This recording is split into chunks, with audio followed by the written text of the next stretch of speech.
Hello, beautiful souls, and welcome to my podcast, the Mindful Drinking for Women podcast, which is about exactly what it sounds like. I help women get unobsessed with drinking alcohol by getting really honest with themselves about why they are over drinking in the first place and how to replace harmful drinking habits with empowered mindfulness, which includes the ability to drink less or to choose not drinking at all. Hi, my name is Jessica Betancourt. I'm a certified life coach and hypnotherapist specializing in addiction transformation. And in today's episode, I'd love to talk with you about the way you're thinking about your drinking. And the way you think about the way you drink has everything to do with the way that your habit has established itself and why it looks like what it looks like today. So let me break it down a little bit more so we can see more clearly what this statement implies. So most of you listening to this have probably not started a drinking habit recently. More likely, you started in your teens or early 20s. And at that time, when you had more limited resources for entertaining yourself, you also had an underdeveloped sense of the ability to self-regulate. That is, the ability to process your emotions was immature. And not by any sense of anything being wrong with you, just that your brain was still developing. And before that process was complete, which happens at about 25 years old, you were teaching yourself how to handle life. And as we all know, teenage years and young adulthood are some tricky, volatile times accompanied by some very intense emotions. And as your hormones were raging and you were undoubtedly going through some life-altering circumstances and situations, you were also developing a habit of drinking pretty regularly. Per the societal customary norms that we live in, totally common, not unusual. And you didn't perhaps know this at the time, but you were teaching your brain, as you were simultaneously drinking more and more regularly and having wildly fluctuating emotions or even just big emotions, you're teaching yourself that alcohol and feeling intensely automatically went together. So whether that was your conscious awareness or not, many of us unknowingly created this very intimate association with alcohol pairing well with our feelings, simply because we happened to be drinking a lot and it was just so readily available when we were also evolving emotionally.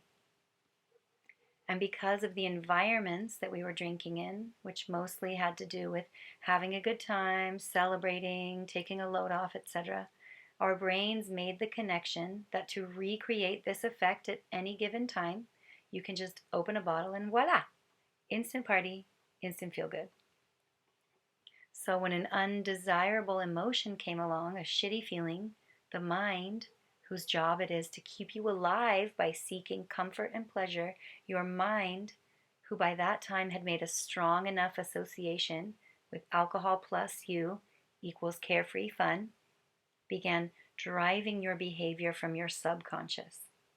So without giving it much actual thought, intentional thought, your mind started having an automatic reaction to reach for a drink, to go for a drink, which is why now, as an adult who also experiences intensity and a roller coaster of emotions, you have an embedded urge to drink to handle your emotions, which may look like any shade of anxiety, depression, sadness, boredom, irritability, etc.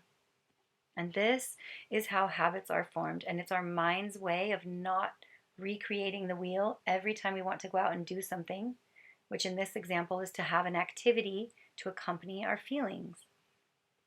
We put repeated behaviors on autopilot to conserve mental energy and to create ease.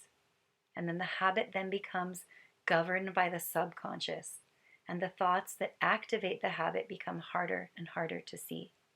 So the problem is when we want to go change a habit, we often fall into the useless trap of trying to change it consciously with our conscious minds, with acts or forces of will, by imposing rules and regulations on ourselves. And we neglect to take into account that habits are stored and operated by the subconscious mind. And every time we have big emotions, we revert to our old go to alcohol because we haven't changed the way we're thinking about the way we're drinking, probably since our early adulthood years. And this is the reason why later in life, as more mature adults, when we begin questioning our drinking habits and whether or not we'd rather change them, we feel like change is difficult because we have made, by this point, very strong neurological connections about what drinking means to us. And yet, most of us aren't even very aware of what those thoughts even are.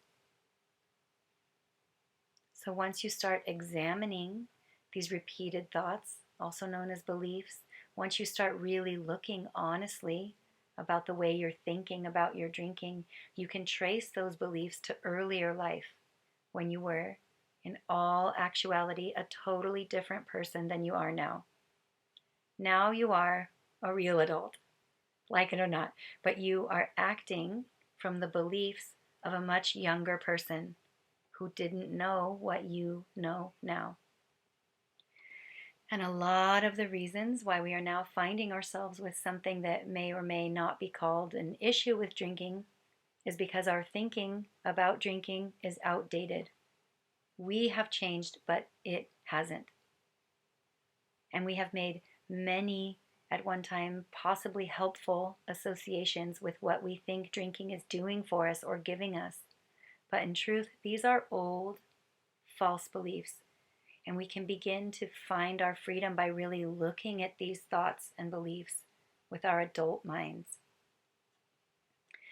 Thank you for tuning in today, and I'll be back next week where I'll be talking more in depth about thinking and beliefs about drinking and how you can start to see and acknowledge your own thought patterns and how your thought patterns are in fact creating your beliefs, and your beliefs about what you're doing are what are keeping your habit in place.